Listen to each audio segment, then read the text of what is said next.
What's up, guys? So this is the second episode in my kind of weekly recap series where I go over things that happened on the internet in the last week. I'm hesitant to call it weekly recap because I think the odds of me actually doing it consistently every single week is pretty unlikely. So I'm just going to call it the recap series.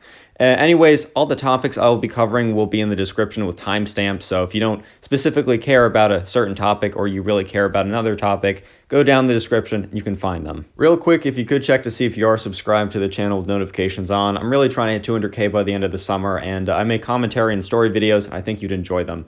Also, make sure to go down and leave a like in the video, and I'll give you absolutely nothing in return. And make sure you go down, leave a like, and a few comments or something. Get me back in the algorithm. That would be appreciated. And with that being said, let's get into our first story. So if you don't know, recently there was like a release of like people were trying to like expose Dream's face and personal information. It was pretty disgusting, and the fact that like it trended on Twitter was really like kind of upsetting to see. I actually made an entire video where I just spoke about how just like disappointed in the internet I was, and Dream actually officially responded to it. He initially did like a joke response where he was like, went on to like a random like face generator and just typed in like blonde hair and said, "Hey guys, Dream face reveal," making a joke of how like it isn't actually Dream, right? It wasn't actually Dream. And he also went on Mizkiv's video where he kind of like reacted to the Twitter drama or whatever, or like people posting it there, and he pinned a comment. I don't know where the comment is now. It might have been deleted. YouTube is like auto deleting some people's comments randomly, so it might be that. But he basically said that no, the photo isn't of him and it's just some poor random guy. But anyways, he had an official response on Twitter. I think we take a look at that. I just want to make sure that my audience is, or you guys are kept up to date with this. And it was a pretty good response. Let's give it a read.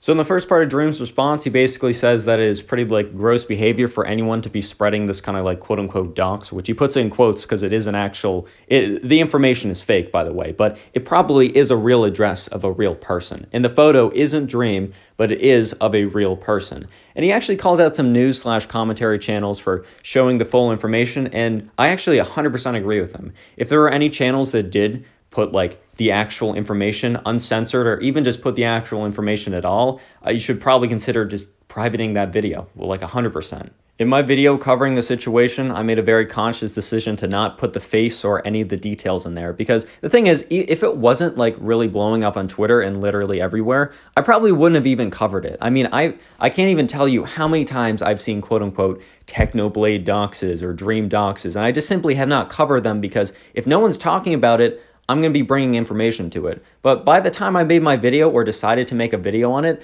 I can't even tell you how many places have been posted. It was #1 trending on Twitter. There were like 15 videos on it. I mean, I think Mizkiv put it pretty well, because Mizkiv made a reaction video to what was happening on Twitter, and someone in his chat's like, "Don't bring attention to it." And Mizkiv is like, "It's the #1 thing trending on Twitter. Like, I'm not bringing attention to it." However, with that being said, you don't want to show the face or the actual information or any docs information in any situation, because even though it wasn't Dream's, it doesn't matter. It probably is a real address.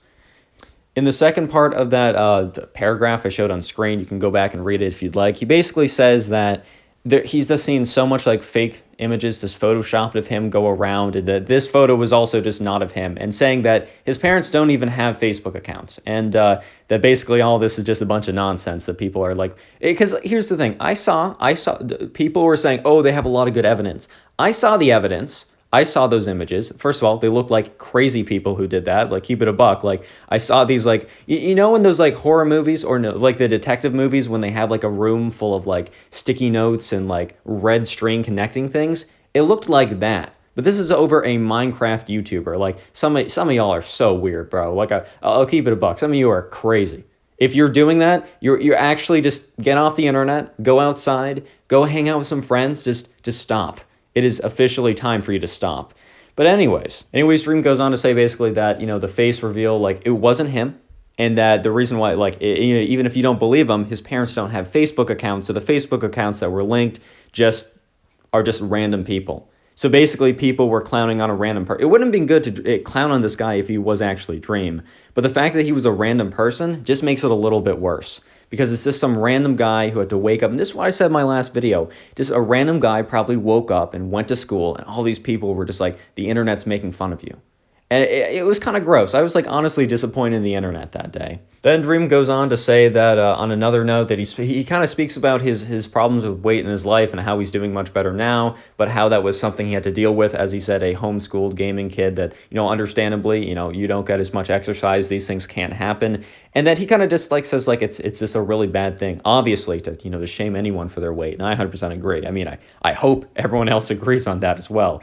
I'm not even going to like cover it that much because I think it's just common sense at this point. Then he also says that, it wasn't his fans that did this, and I kind of just assumed that people knew that. Obviously, his fans didn't go out of their way to go and like dox him and then harass his supposed appearance. Like, I mean, some people might be like, oh, it was the fans.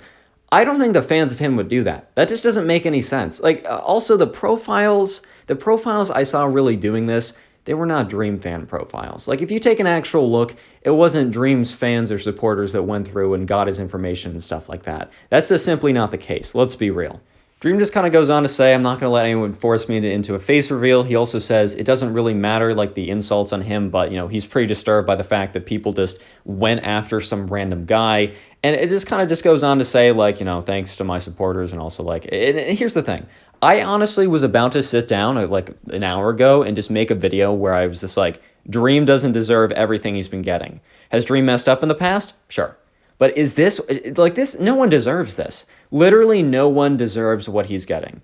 Like, the thing was, it wasn't Dream that the internet was clowning on, and I don't think it was good either way if it was or wasn't, but just imagine, like, you're planning on doing a face reveal, and when people actually, like, thought that he did a reveal or his face was revealed, this was the response he got. Honestly, bro, like, Dream, if you're watching this, I feel bad for you, bro. Like, I honestly do. Take some time off if you need it. Like, do what you want to do. Like, I honestly feel bad, and I hope the best for you. And I think everyone here wishes the best for you on this, because this is just a tough situation. And honestly, look, Dream isn't even that problematic. He's a Minecraft YouTuber who got into speedrunning drama once. It's not that big of, it's just, I don't understand it. Like, there are much more problematic creators that are as a little smaller, but similar, but large creators. And they don't have nearly what Dream gets. And I feel bad. I'll be honest, I feel bad. So before we go into the next story, I just want to say, Dream, if you're watching this, I feel bad for you, bro. Best of luck with everything. Yeah, that's all I can say. And everyone else, just give him a break. Even if he, like, does something a little stupid in the next, like, month or so, he's been through, like, hell and back twice. So let's just give him a break, okay? Nice. All right, next story. So next, we're going to be talking about Dhar Man Goes after Pewdiepie. I saw this in a Pegasus video, but if you don't know, like, every single commentary channel has made videos on Dhar Man recently, and it's like, Dhar Man's been around forever, but it's only been, like, in the last month or so that, like, every channel started making videos on him. So Dhar Man probably made one of the worst decisions you could do, and he like, semi-called out Pewdiepie in a recent video, and let me just say, that never really goes down well. As someone who's been on the internet for a while, whenever some, kind of like outsider to the YouTube community, because, Dhar Man's a YouTuber for sure, but he's not like your classic bread and butter YouTuber who's like some dude behind a camera. He definitely has like high production value. He's kind of seemed as like an outsider in the same way that like Jimmy Fallon or Vine stars on YouTube are seen as outsiders to the YouTube community. Whenever an outsider to the YouTube community goes after a beloved like insider like PewDiePie is, it never goes down well. And especially with like PewDiePie specifically, it never goes down well to go after the guy. I just have not seen a single situation where it's like some massive outside corporation or like high production value like YouTuber goes after PewDiePie and it goes down well. I've literally never seen that. If you guys want me to do a video reacting to anything he does or just kind of like cover him in any sense in the news videos or a reaction video or something, make sure to let me know down in the comment section. I'm not convinced I want to do it, but if you guys want to see it, I can always supply. Next is an update to the story video I did yesterday. I basically said on yesterday's video that if the story got 3,000 likes, I'd do a part 3, because it's actually like a 3-parter story. And I really don't want to do the 3rd part, and like I really didn't think it through, but it would be pretty bad if I did the part 3, because it somehow like, it would be worse for me socially if I did part 3. But the thing is, I did say if it got 3,000 likes, I'd do it. I think it's at like 2.5 right now. So if it gets 3K, I'm gonna do it. And I really don't want to do it, bro. Like, I'll keep it honest. I really don't want to do it. And even one of my friends texted me saying, you should have made your like goal higher. I'm like, God damn it, I should have made my like goal higher. And honestly, in retrospect, I should have made my like goal higher. I hope you guys do enjoy the stories, though. Just like a brief like update to the channel. I want to have like a story video. 1 out of 3 videos on the channel, I want to be a story video. If the first 2 are commentary, I want the third to be story. And if there's honestly nothing to cover during the day, I'm going to do a story video. I enjoy those more. And finally, I kind of want to make this a thing on my weekly recap series or my recap videos where I do a little bit at the end of it, the Connor Old Man investing advice, where I'm not a licensed investor, go do your own research, disclaimer, whatever. In the last video, I talked about Roth IRAs, and it really only applies to people within the United States because I know the tax system is, it is part of the United States tax system. But today I want to talk about index funds very briefly. This is very basic stuff, and it's kind of just me guiding you to do your own research, but this can apply to anyone, I'm pretty sure, or it applies to more people than Roth IRAs because it's at least outside the United States as well. So basically, when you invest, if you invest in the stock market, you normally choose a single company, like for example, Apple, and then you technically own part of it, a very small part of it, but you still own part of it.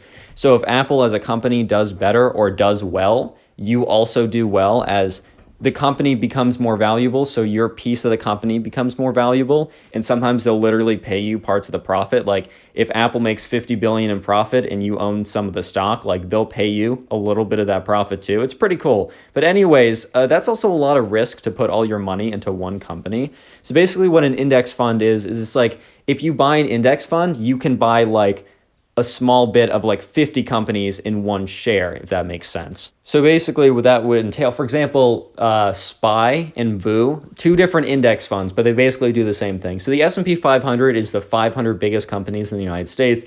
Apple, Amazon, Facebook, Tesla, all these big companies. If you buy one share of VOO, which is like, I think $350 or $400, you essentially bought a small fractional share of basically every of the 500 largest companies in the United States. So basically, if you believe that the 500 largest companies in the United States will do better in 50 years than they will now, it is a good investment.